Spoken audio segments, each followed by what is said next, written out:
Now, without further ado, first of all, apologies. I didn't log in on time because I had a problem with the router.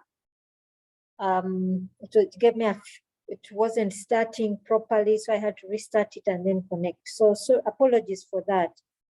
So the last time when we talked, we looked at how to develop, how to create pre-recorded videos using PowerPoint.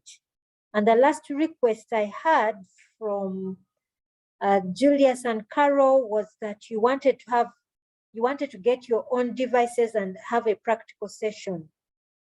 Julius, do you have that now, or should we first start with the lecture?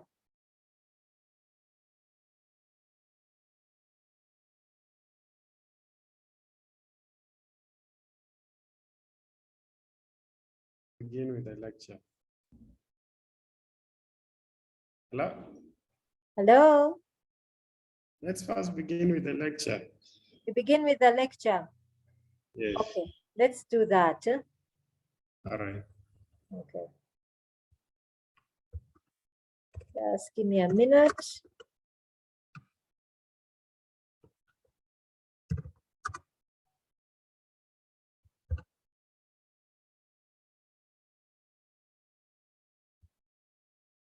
Okay. So today I wanted us to look at visual technologies as well as multimedia technologies. So it's a little bit longer than other lectures, but I don't think we shall take that much time. So essentially what the most important part is the visual. We've looked at audio technologies, we want to look at visual technologies.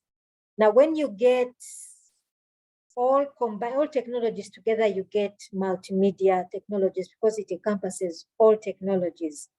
But let us first understand what visual literacy is, because for us to be able to use visual technologies, we must have an understanding of visual literacy. What is it and why is it important? Why do we bother to use visuals in instruction? What value does it add to the learning process? We already saw something to do with audio technologies, the value they add. When somebody hears something, it may pick their concentration much more than when it's read.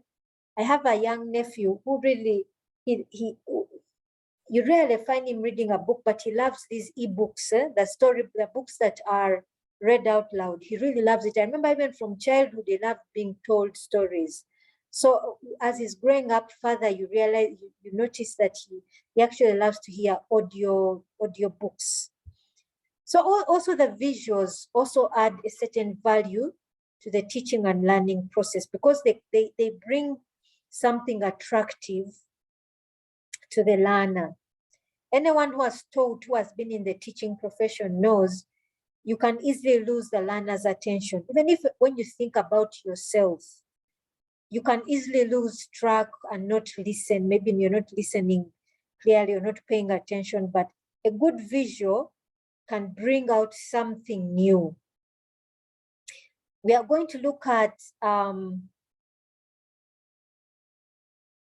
we are going to look at 6 types of visuals, and we have already seen them already, but we shall see what the types of examples of we can have.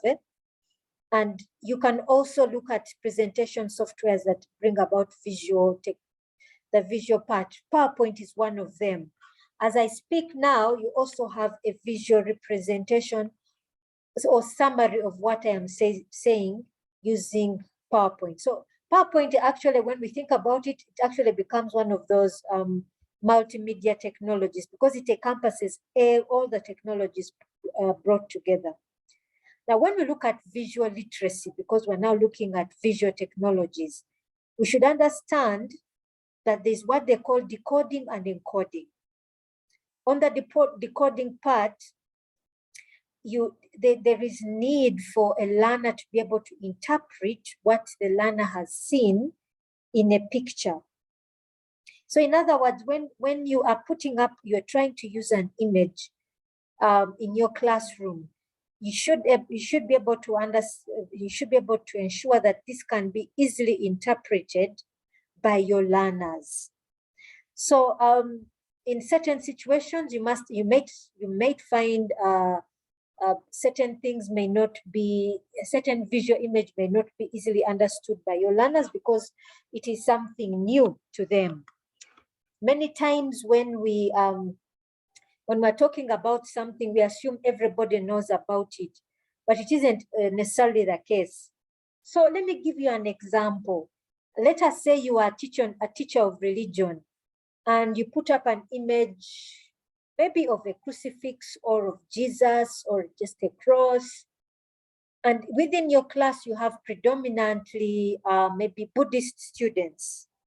They may not be able to decode your image because maybe they haven't heard about it. And it may be something unknown, maybe something strange to you, but this is true. Recently, one of my sisters sent a message on the family group, a video of, I think, somebody who went around, I think in the US, asking people, do you know who Jesus Christ is? And some people genuinely didn't know. When they spoke, they genuinely didn't know. So there are certain things that may be knowledgeable to you, but not knowledgeable to the learner. So when you use an image, ensure that this is an image that your learners can easily decode. That means they can easily derive meaning out of it. Yeah, they should be able to analyze it and bring meaning out of it. Maybe you can help them if it's an image that's a little bit complex but can still have some level of understanding. You can help them decode it. Then also on the literacy side, the learner must also learn to encode. Yeah, that means they should also be able to create an image that can send an accurate message. So I'll give you an example. One of the images we all know are graphs. So if you're asking your students to present something, maybe to present some statistical data, the students should be able to generate a graph that has meaning, okay?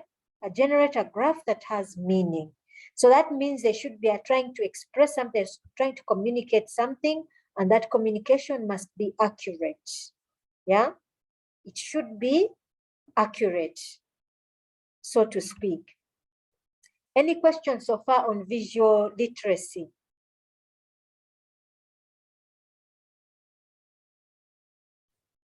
No. No. It's clear so far? Okay. So more on decoding and how it can be interpreted. Look at this image of the image of a bus, yeah? Depending on who the audience is, this image can have several interpretations. For a child looking at this looks like something fun to look at. Everyone seems happy. These are children riding on the bus. However, if it was a bus driver, they'd be thinking, this is an irresponsible driver because this is first of all, the car is tilting to one side. People are parked. Nobody seems to be seated safely. So this can have different interpretations depending on the audience. So when you're bringing forward an image, you must have an image that has meaning to your audience. Now, in encoding, the creator has an understanding that they want to pass on to the audience. So the creator of the image has something to speak out. I have a niece that is studying art at university, and she particularly is inclined to painting, and specifically abstract painting. And when she has her painting, when she explains it, she really uses a lot of emotions. Now, all of us are not artists, but we can still have a message that we give to an audience. Now, to a scientist, a scientist, if they had this image, they may probably have arrows pointing to the different parts, because a butterfly like this would have meaning. But for an artist, they probably wouldn't want to interfere with the colors. They'll probably represent this to you as it is.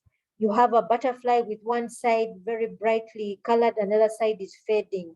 And that can have, you present it according to what it's, the meaning that you wish to give. Again, also the audience matters to who you're presenting it to. Why is visual literacy important? Well, the world is very visual. If you look at the reasons why social media is quite popular, it's because it's quite visual. Yeah, it's quite visual. Sometimes the detrimental side. So some learners, on the other hand, learn best with pictures. So like we always talk about, when we are looking at your class, you understand that your class will have different types of learners. So it's important to include images so that you cater for all students. Now, also the visual world ensures that when you are in a classroom, you're trying to bring the world into the classroom. Not all students will go everywhere, everything will go and see all that needs to be learned. But when you have an image, that can teach a student something, can bring the world into the classroom. So why add visuals to instructions? First of all, to provide concrete reverence for ideas, to bring more understanding and clarity, to make sure the abstract actually comes into something concrete. Take an example. If you're teaching, for example, religion to students, and let's look at something as simple as the Bible and the stories that we see in the Bible. Sometimes someone might imagine that these stories are not true, but we know there are people who, let's say, have made pilgrimages to the Holy Land, to Israel, to Egypt, and they've been to Mount Sinai. We know that places like Calvary were preserved, and so on and so forth. Imagine if you brought images where this is the actual spot maybe where Jesus was crucified. This is the place where Jesus was born, and so on and so forth, where you bring the concrete idea so that a person knows that this is not just a mythical story, but it's actually a historical fact that can be proved. So you're bringing the abstract into reality.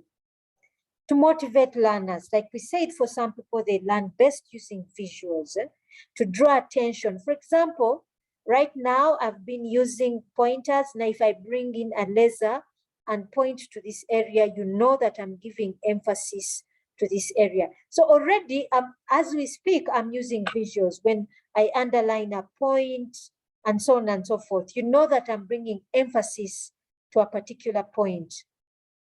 Repeating information in a different form, to learn to help to recall prior learning. Then to reduce learning effort, visuals can simplify what the information that we are trying to give. So what do visuals add to learning? So we have already discussed most of these things, but the most important thing is to understand that we are trying to make the lesson more versatile. So for the student, the instruction, the flow of information becomes more versatile. The visuals also help to imprint what you're trying to bring forward to the student onto the student's mind and conscious. So an image, like they say, speaks louder than words. So by creating visuals also, the students learn to use different media. They understand that we have different media at our hands, and therefore they also realize they can also use them. So when we're designing using visual, we first of all need to understand arrangement. When do we need to use them? And we arrange them appropriately in our content. When we want to create balance, you may have a narration you want to give, then you want to summarize maybe with an image. Or you may have a point to drive home something that is particularly important, then an image becomes important. Legibility, if something is better presented in an image. For example, graphs. Some figures may, trying to explain it in a visual may be a bit of a challenge, but if it's better on an image, it makes better sense. It also, when it provides when it's more appealing to provide an image. We think of color as well, if it's an appropriate color. Then we also think of a universal design. Now, when I think of these things, they apply a lot, especially if you want to use PowerPoint. Some of these guidelines are extremely important. In our next lecture, I want to give you some guidelines on using PowerPoint, so that, because this is one of the technologies that you will use extensively within your classes. So I'll also give guidelines on how to use PowerPoint effectively. Any questions so far?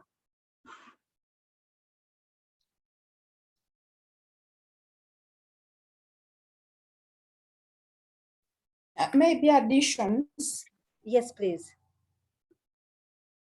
On the other importance of visuals. It also promotes creativity. Yes, and yes. It also promotes the skill of imagination. Yes, and yeah. Making the lesson interesting. Yes, thank you very much, Josephine. Thank you for that. Now, let's look at types of visuals. The first one are pictures, as we can see from this image. So the picture is one of the best examples we can have for visuals. So anything that has never been seen before can bring attention to a lecture. Other times, it can also be used to grasp the attention of the student, especially if you have a really nice image. And maybe you're going to introduce students to maybe a particular lesson which they may already have a bias towards. An image can break the ice, so to speak. Drawings are another. Drawings and charts. So these also help to draw the attention of the students. Also in giving explanation. So for example, look at this image we have here of Aliman. So this can be used to explain something much better than a narration itself. Graphs, we had talked about graphs before. So if you have numerical data that you want represented, you can do that. If you have several ideas that you need to present, posters are a good idea. Excuse me, madam. Yes, please, Josephine. Can you please go back to the previous slides? Okay. Slide. Charts. What is the difference there? This is the first one is a drawing. The second one, oh, sorry. Yeah, this is a chart. A chart showing the different stages of Aliman's development. Yeah, so this is a drawing. This one is a chart. Yes, okay, yes, it's a drawing. This has drawings, but the drawings also demonstrate, for example, this one demonstrates 5 million years ago. This set of images shows 3 million years ago. This is 2 million years ago. This is 1 million. So it's a chart showing the growth and development of Aliman and other species. But this first one is a drawing. This one we see where there are 3 children sitting in front of computers. This is a drawing.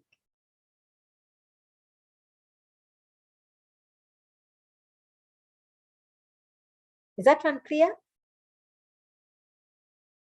Yes. Yeah, so they are all images. They are all part of the visuals that can be used.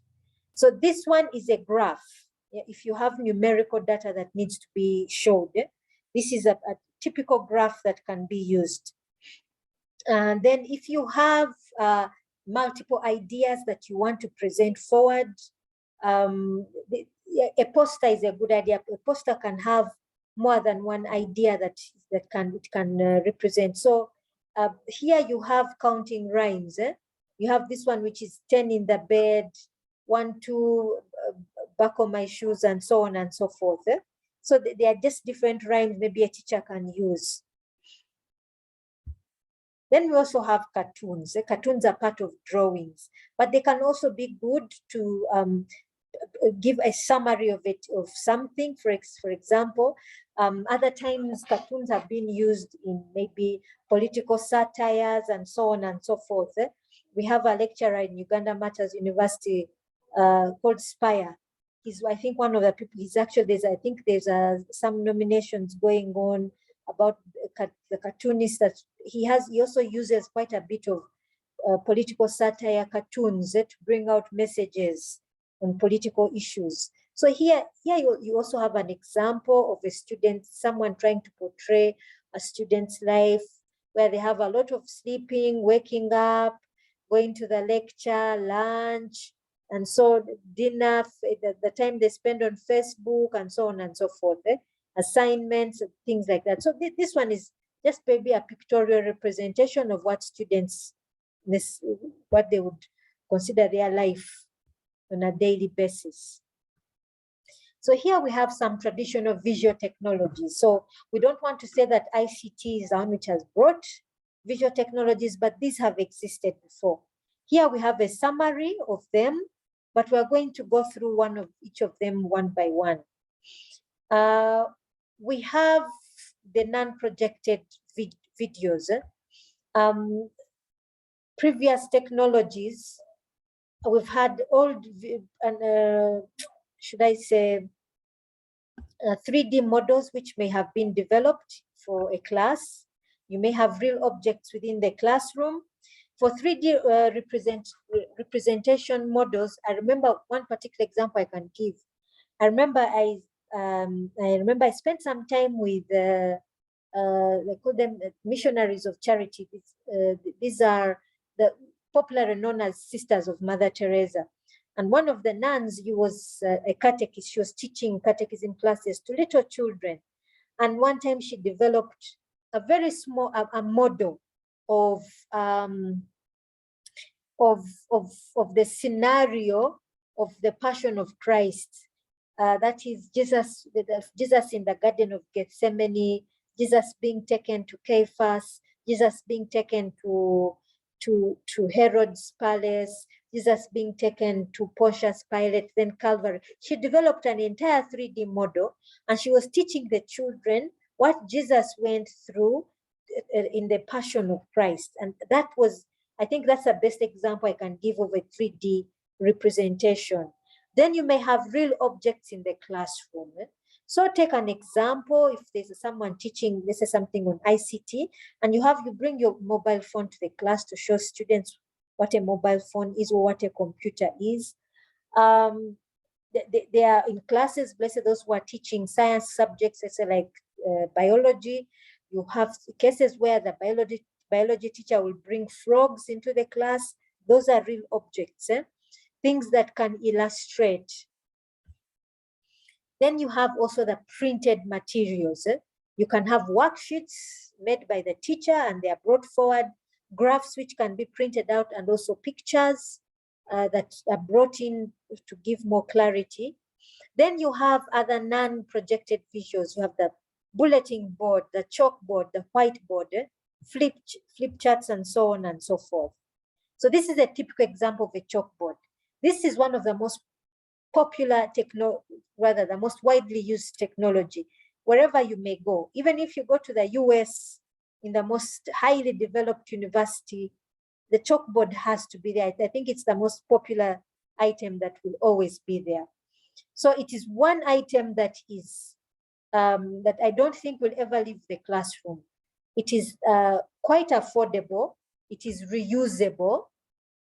and and it's clearly understood by all. I don't think there's any teacher who can say, I don't know how to use the chalkboard. So I think it's one of the most popular. Here on this slide, we have some advantages for why we use them. I've mentioned some of them. It's affordable. It can be easily found. It can help manage the classroom environment, and it has a controlled pace. Yeah, a controlled pace of learning, because you're basically going at the pace of the teacher writing. Unlike when we're using lecture slides, I may be speaking quite very fast, and you may not understand what I'm saying, and at a certain point you may not want to stop me. But if I'm writing on the board, I'm also slowing down in the most cases. Yes, you are fast. I'll try not to be. You're fast. Yeah, good thing I'm recording. So yes. Where shall we find this information again? Because now, Hey, I know. But good thing we are recording. That's the good thing about this. Eh? Josephine, why were you dying there? Without complaining. And without saying, she has just spoken my mind. Lecturer, you are fast. Okay, I'll try to slow down. Eh? Okay. Yeah. So, so it's also flexible, and it's also quite effective. It's effective one, it's a natural slide because you're moving again according to the pace of the lecturer and the students. And you can cope with students of different learning abilities. There are those who are fast, there are those who are slow. So because you're going at a more or less moderate teaching pace, you can pick up with others. Eh? It can be multi-purpose. You can write, you can draw on it. You can do quite a number of things on it. Eh? So it can help. It can be one of the most cost-effective and effective tools to have in the classroom. Then we have the whiteboard. Now, this one is now beginning to pick pace. It began to pick pace probably in the early 2000s. So the whiteboard acts almost the same as the blackboard. It is small, it can be much smaller in size. It may be a lot more environmentally friendly because you're not using chalk, which can emit dust, but you can use the whiteout, the whiteboard markers, which can be rubbed off. So the other disadvantage, it may be slightly more expensive than the chalkboard. Considering that you have to buy whiteboard markers, which may be a little bit more expensive than chalk itself. Then you have the flip cards.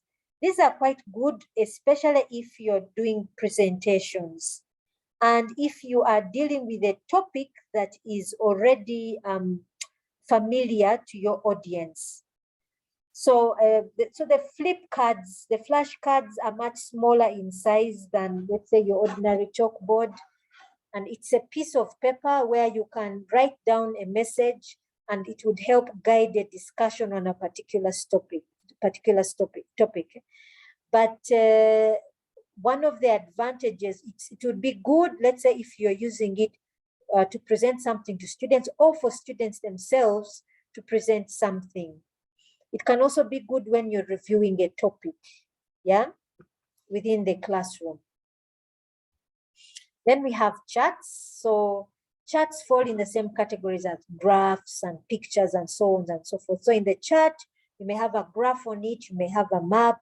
So the chart itself would hold one image which may have several or one idea, and you have a lengthy discussion on it. So take the example, if you had a map on a chart and you're going to discuss maybe different countries that are on a continent, on several continents, or looking at the overall map of the world. If you had just one chart just depicting all of that, It can help you discuss all countries or a particular country, anything like that. So a chart would ideally have one image which can allow a lengthy discussion on it. So it could be one image which may be a graph, it may be a picture, it could be anything that we can think of. So here we have typical examples of different charts that we may have. Flow charts, for example. Flow charts, I would think of, let's say, people with an IT background.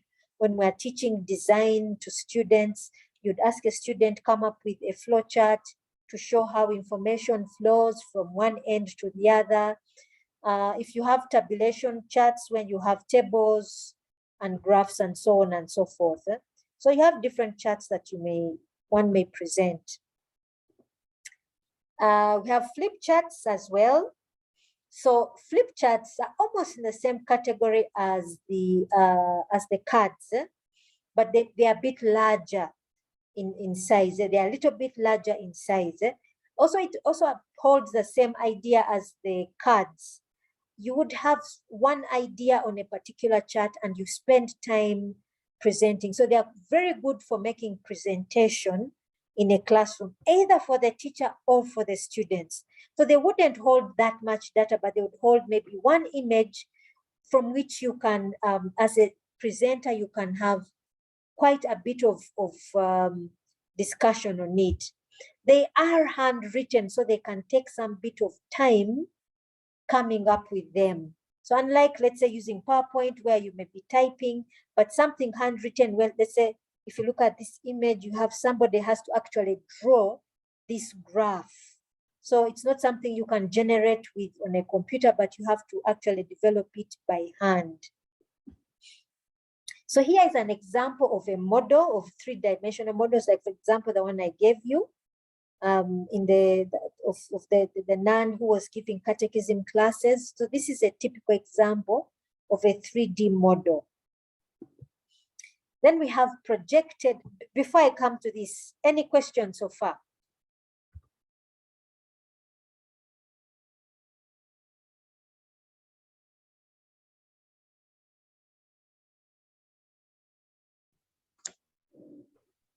I think we're good. We are okay. Yeah. Okay. So we also have the projected visuals. What we're looking for were the non-projected visuals. And here we have several of them. We're going to go through each one at a time. We have the slide projector. This is this one has developed now to what we know as the projector, but the slide projector is a little bit more old-fashioned than the projector that we know as of now.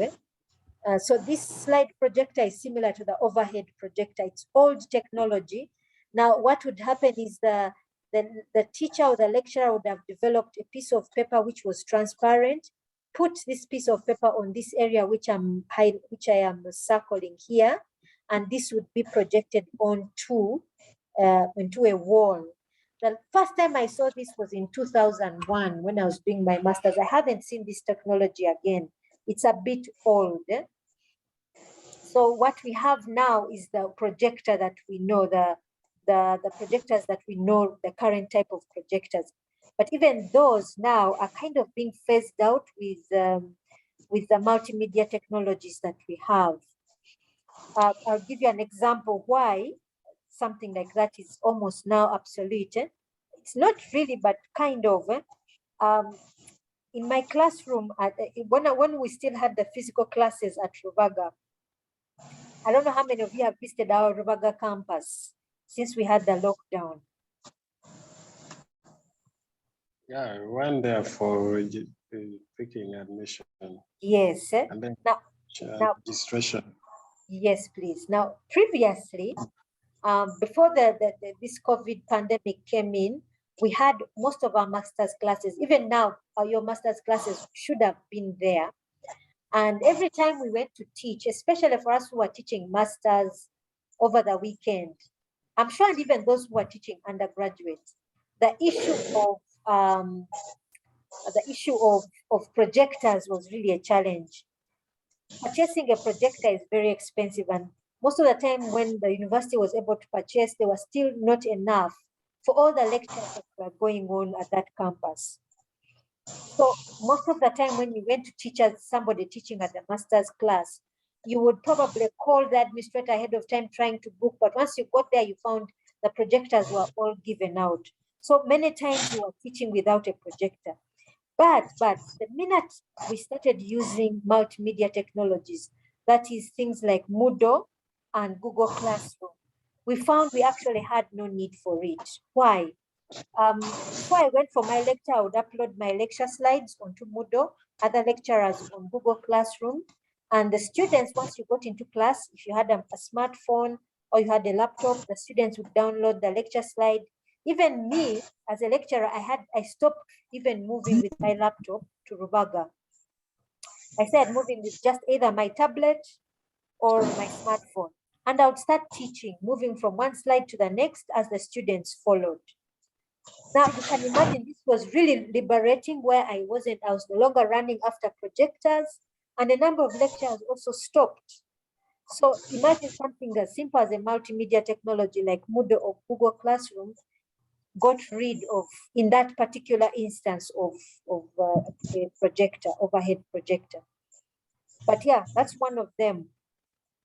The other way of projecting is television. So there are situations where you can use a TV.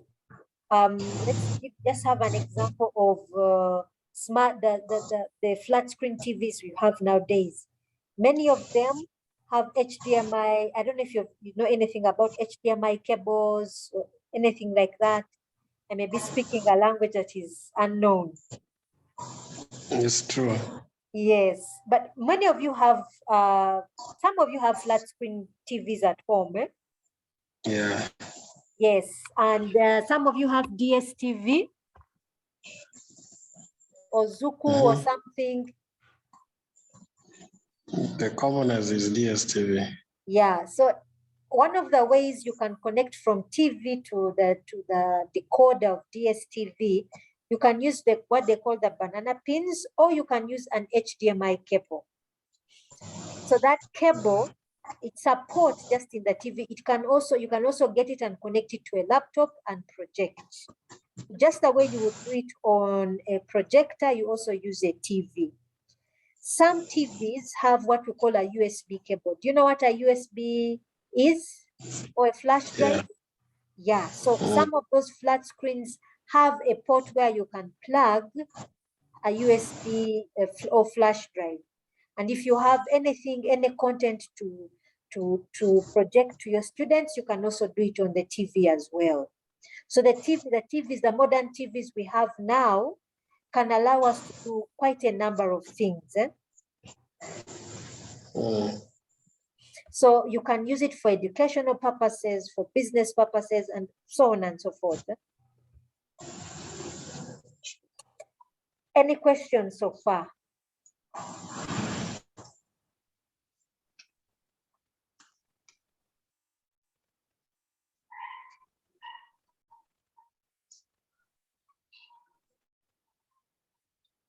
No. No. Okay, let's move on to multimedia technologies. So when we're looking at multimedia technologies, we're looking at those technologies that will get all the technologies we've talked about and bring them together. That is a visual technology, audio visual and audio technologies, and we'll have everything combined. A perfect example I'll give you is Moodle. It's a typical example of multimedia. When you log on to Moodle, and for example, you log on to our course, our module, you'll find there text discussing something. You'll find there articles. You'll find there links to videos. You may find images. You'll find several things are there. So that's a typical example of multimedia. It holds several things all at once. Now, a typical example would be a CD-ROM. A CD-ROM can store, just as the simplest multimedia, a CD-ROM can store images, it can store text, it can store videos. Now, before I go further, do you know what a CD-ROM is? Yes. Yes, we all know what it is. Some of the younger generations now may not know what a CD-ROM is, but it's one of those technologies that can be used. It can help to exhibit different visuals to an audience. So what is exactly, here I ask what exactly is multimedia? I'd already explained this. So it combines multiple medias together into a single location. So be it visual, be it audio, whatever it is, it can hold quite a number of things. The big advantage with multimedia technology is that it will appeal to all learners that you may have in your classroom. And the more interactive it is, the better. So multimedia technologies are highly interactive in comparison to the others. Let's say an audio file, a video. Why? You're able to stop something and listen. You're able to post a question if you don't understand something. You're able to post your own content, maybe to counteract what the other one is saying. So give an example. Maybe let's say I started a discussion forum on Moodle, and I put forward maybe an argument that audio technologies trump all other technologies. And you're able to come back and say, and maybe give an argument for or against. So it allows that interaction between teachers and learners. So one of them is video conferencing. So typically video conferencing is what, for example, we are doing now. Zoom is a typical example of a platform that allows video conferencing. I'm speaking, you're listening, and you may stop me and say, no, this is not yet clear. Maybe you're too fast on this topic, or you ask a question or make a contribution. So video conferencing is one of them. It's what mostly is referred to as synchronous technology. So you'll find terms like asynchronous and synchronous. Synchronous means that we are getting information in real time. I am speaking at this particular time, you're listening to me, you may ask a question in real time and I respond. So that's a typical example of synchronous technology. So it allows real-time communication using both audio and visual. So under the video conferencing, you find several technologies. Zoom is one of them. It's the most popular. We have another one, which is, there's Google Meet.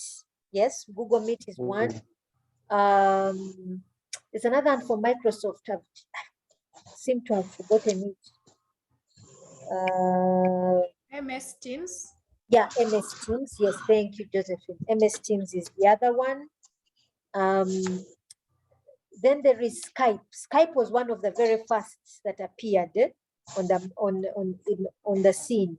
Skype is one of the first, but I think when Zoom came in, it more or less took over the market. The other is the internet. So the internet is also one area, should I say, huge available multimedia platform. You can basically get anything from the internet, be it a video, live streaming, whatever it is, you can get it. Just the internet has given us access to YouTube, for example, where you can have a live streaming of anything. For example, during lockdown, many people have been having Sunday service or mass online. They've been able to stream burials and weddings and so on and so forth online. Meetings are going on. That's the internet in general. Now you may ask yourself, what is internet? What is the internet? Do we have an understanding of what the internet is? Just what do you understand what the internet is?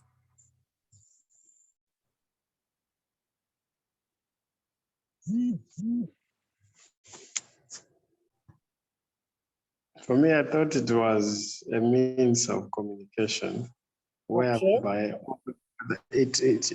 it help in connections, whereby Zoom and others would need the internet such that they Yes, can. yes, that is for sure. That gives definitely a good understanding of internet. In the technical terms, internet is referred to as a network of networks. So what the Okay. internet does is to make connections. It connects all computers and all sites and everything together. So that right now we can have a connection between, let's say, for example, I can have a connection with you, you, Julius and Josephine, who are on different networks. You're in different locations. You are using different devices from me. Maybe one of you is connecting via Airtel. I'm on MTN. Somebody else may be on Leica Mobile, whichever it is, but you make a connection. And that is that network of networks that we are talking about. So the internet brings to us the World Wide Web, where we can access, for example, things like Moodle, or the Moodle, and we can maybe find other sites, educational sites, and so on and so forth. Yeah. So like next week, I wanted us to look at some practical examples of multimedia, and we can see one of those sites that we are talking about. So here I'll give a more detailed example of what the internet is. So in simple terms, it's a network of interlinked computer networks worldwide. So we can even connect with somebody who, let's say, who is in Europe or the US, or somebody in Zambia or any other country. So the internet itself is a really important tool in education. It can give access to a lot of information. Guided, however, what I need to give note is it should be guided information, because not everything that is on the internet is actually educational or is actually truth per se. So the internet itself is a very good tool when we're looking at distance learning. Look at, for example, right now, we're using internet as a tool to support our teaching and learning. Email is the other. Now you may ask yourself, how is email multimedia? Well, it's multimedia because we can use it for several, to send different kinds of content, be it text, be it a video, depending on how big, what it is you're trying to write. It doesn't allow us to exchange information in real time. So email is typically what we would call asynchronous technology, because I may send you an email now, I may send an email to Josephine, and she'll access it tomorrow. So it's typically what we call asynchronous technology. You'd also find other technologies like chat rooms, discussion forums. Those are typical examples of asynchronous technology.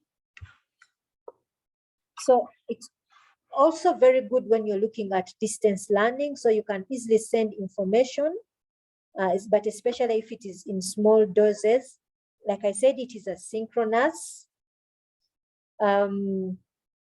It requires good internet connection. Yeah. It may lack context because you're sending little bits of information. Then also, because you're not looking at visual expressions, it may not be able to complete communication. Let me give you an example. This one is, I don't know how you may interpret it. This happened, I think, in Kenya, where there was communication in a corporate environment.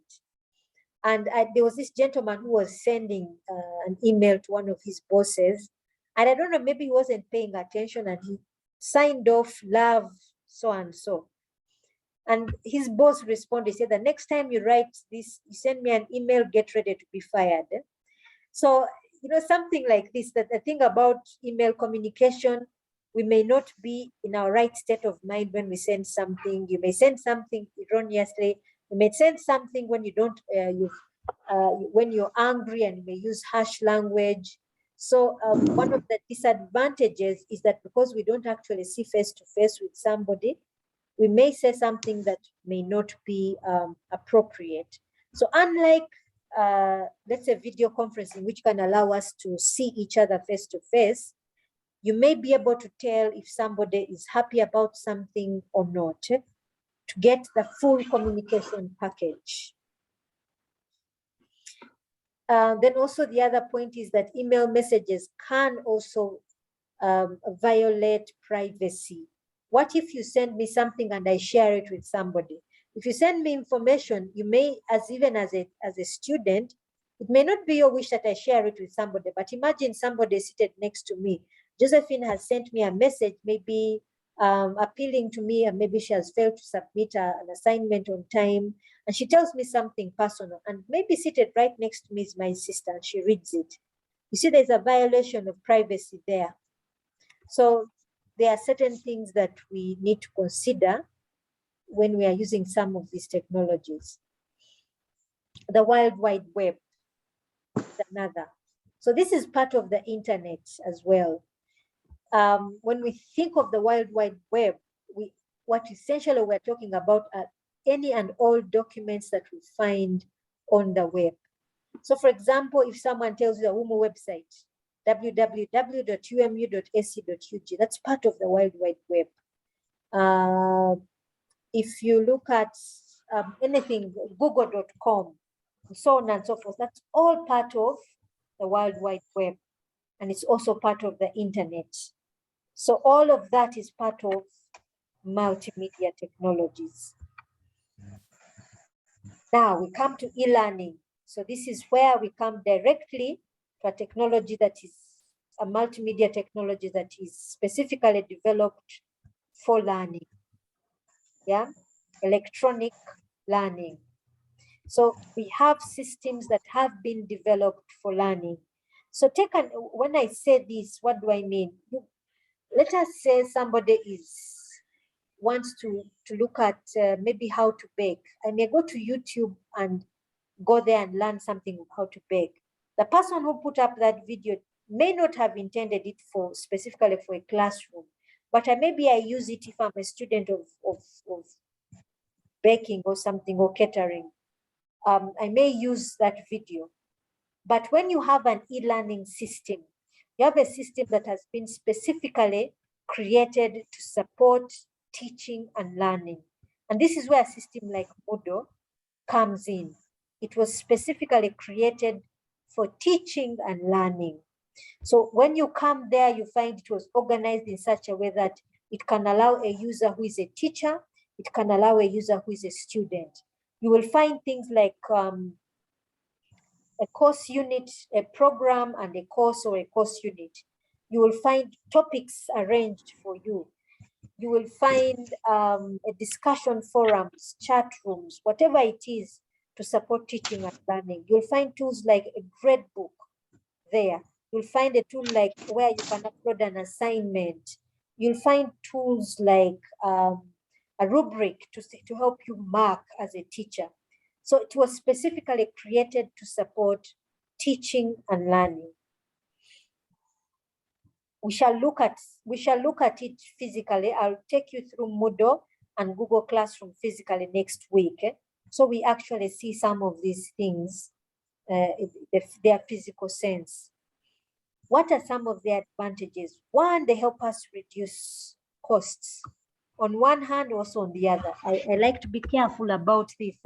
I wouldn't want to sell you a false image.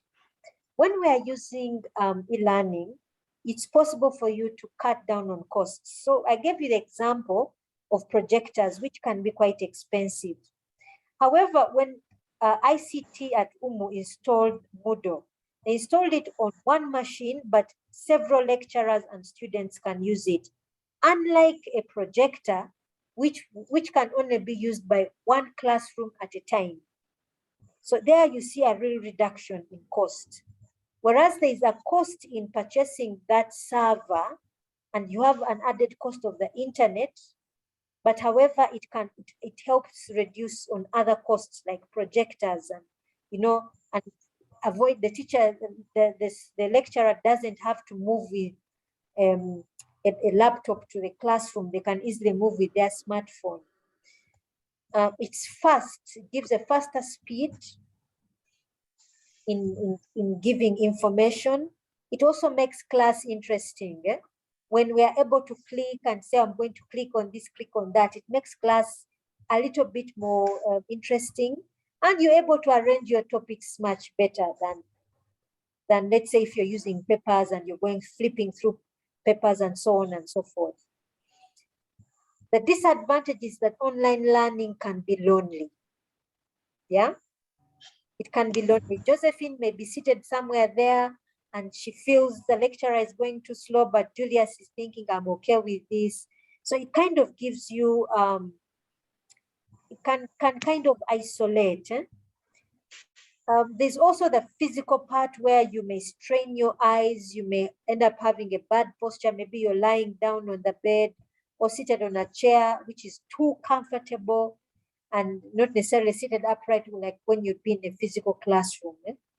So those are some of the disadvantages we may think about. Now, the Western world has come also to what we call the smart class. Now, in Europe and the US also as well, the developed world, we see a lot of what we call the smart devices. For example, the smartphone is one of them. They have moved further and they have created what we call the smart homes. A smart home is typically, were typically created for the elderly. So a smart home would, for example, be able to allow maybe to take the temperature in a room, to let the homeowner know this temperature is too low. Maybe especially, and they were especially created for the elderly. When the elderly are in their homes, they can't come to the hospital. The smart home can easily pick information and send virtually to the doctor to let the patient, let the doctor know maybe how their patient slept, what is their body temperature, and so on and so forth. So this was also moved to the classroom, where you have a classroom that is highly interactive. So you see here an example in this slide of a typical classroom where what the teacher has on board, on a smart board, is also reflected on the tablet in front of the student. And the students and lecturer can interact with it. So take an example, a student will be able to click on this tablet anywhere and the lecturer would see what the student is asking. Maybe the student wants to find out something on the board, that what does this particular thing mean? And the lecturer will be able to see it. So this is a typical example of a smart classroom. I'll also share with you a video of a smart board. So here we also have another example of a smart classroom, also does the same thing. Then we have the smart board. I'll share with you a video in Moodle of a smart board. So a smart board is similar to a whiteboard, but it's more interactive. So as you see here, you have these students who are able to draw on this. This is an actual live board, and the student and lecturer can interact with the smart board itself. Here's another example of an interactive whiteboard or smart board. So some of the advantages, they are quite flexible and they make classrooms a lot more interesting. They help also communication much better because they allow the interaction between the student and the learner. They're also considered as being going green or eco-friendly. That is basically in comparison to the chalkboard, which will emit a bit of dust here and there. They also say it's low maintenance, but I'm not sure you can call it as low maintenance, especially if it gets damaged. It can be quite costly to repair. PowerPoint is another.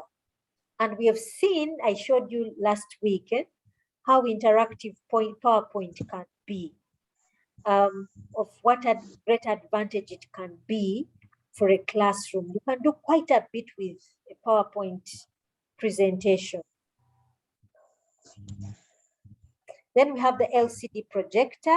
This one we had already a discussion of this, and I'm sure most of you have seen it. It is the upgrade to the other overhead projectors that we have seen, but you've also seen them to be quite interactive. The most recent LCD projectors that we have on the market are even able to connect to the internet so that you're able to get your content directly off the internet. Other devices we have which can be used for multimedia classrooms are mobile phones, tablets, iPads, and so on and so forth. So these are also a good example of multimedia technologies. Do you have any questions so far?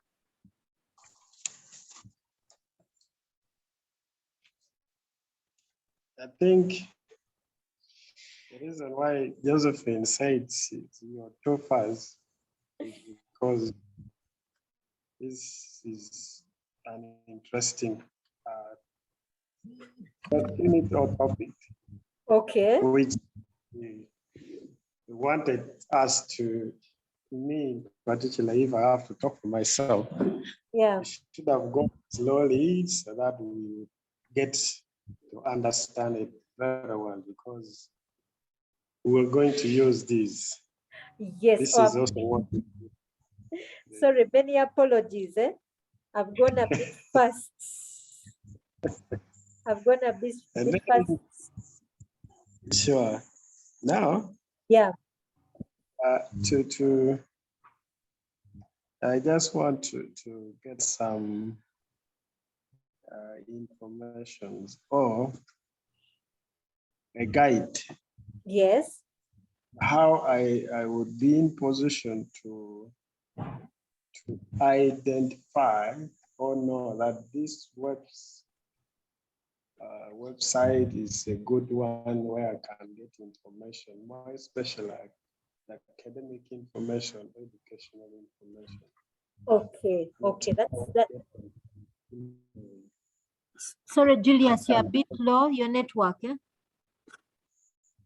Yeah, I think the network is what I'm saying is, how do I actually know that the website that I want to research or get information for to help me in my academic work is genuine? Okay, okay.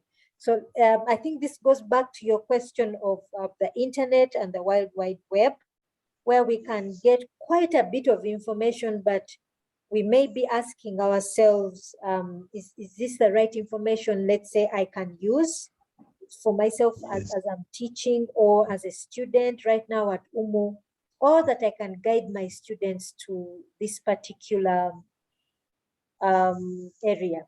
Now, the first place I would guide anyone to would probably be,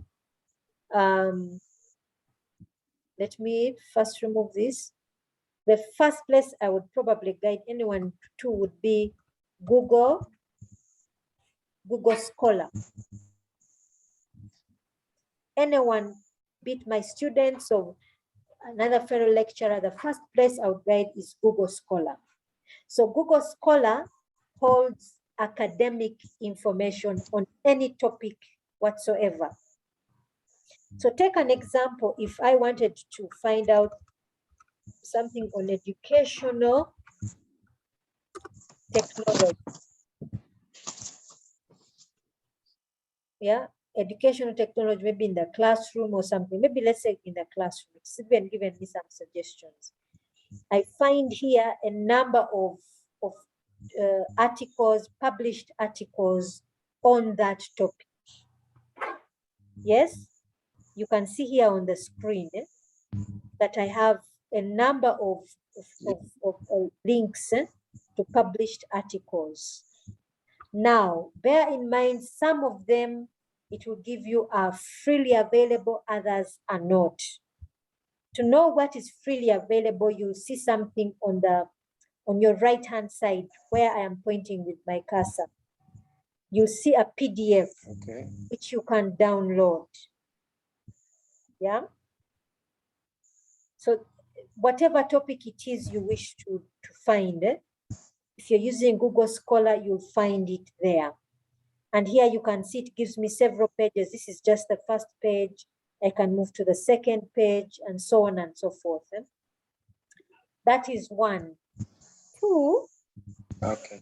the libraries, if you have a good library, they should have a collection of journals, electronic journals, where you can go and pick information. Take an example. For UMU, we have on the UMU library platform, you have access, you're given access to a number of journals where you can access free articles, academic articles.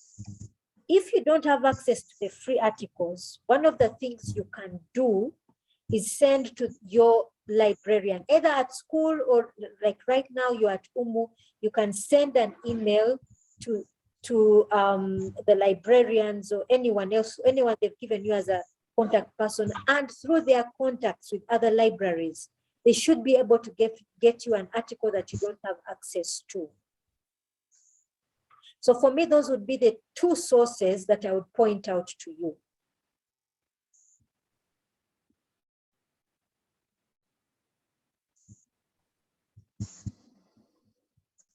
Julius, have I answered your question?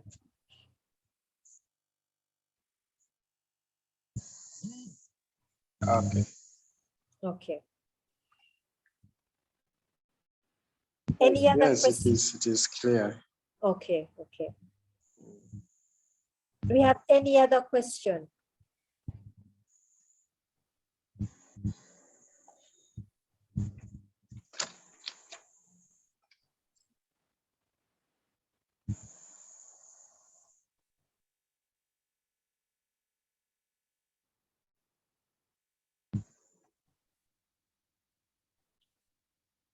Are we okay?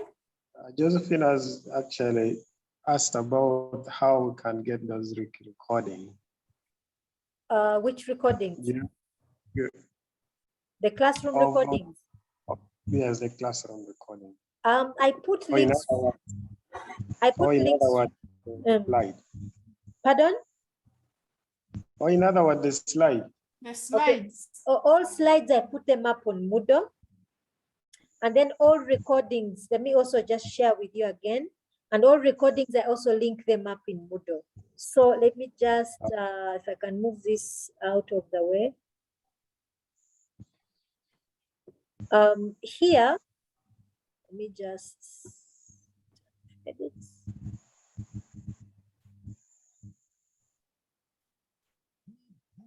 Okay, here you see, for every lecture we have, I put up the recording.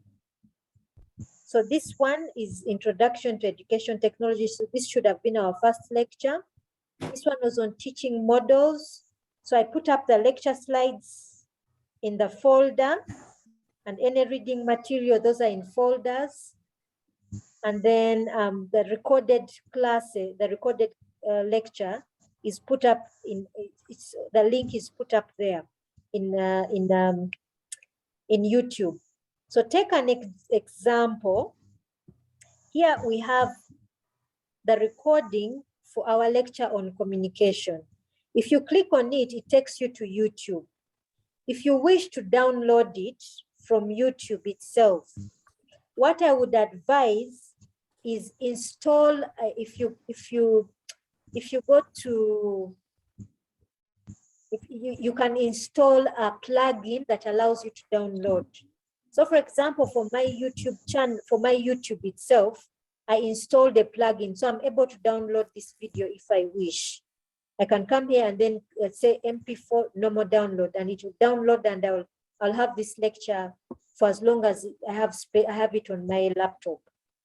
So you too can also access these videos on YouTube, but then install a download plugin.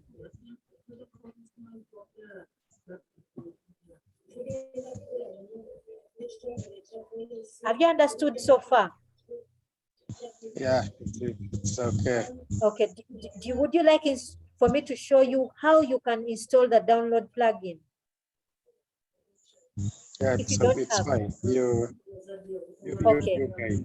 So go to Google and just simply type in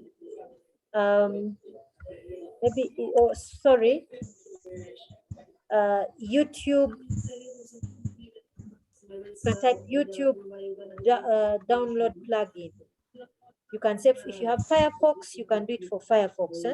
If you're using Firefox or using Chrome, whichever it is. So for example, if it's Firefox, it gives you a number of plugins. So this is one of them. I can right click it. Me, I already have something installed, so I'm not going to install it.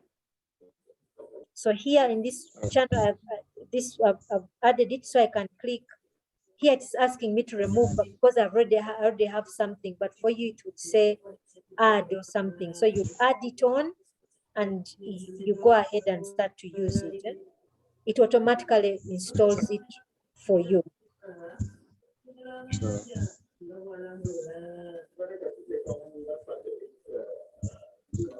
Any other question?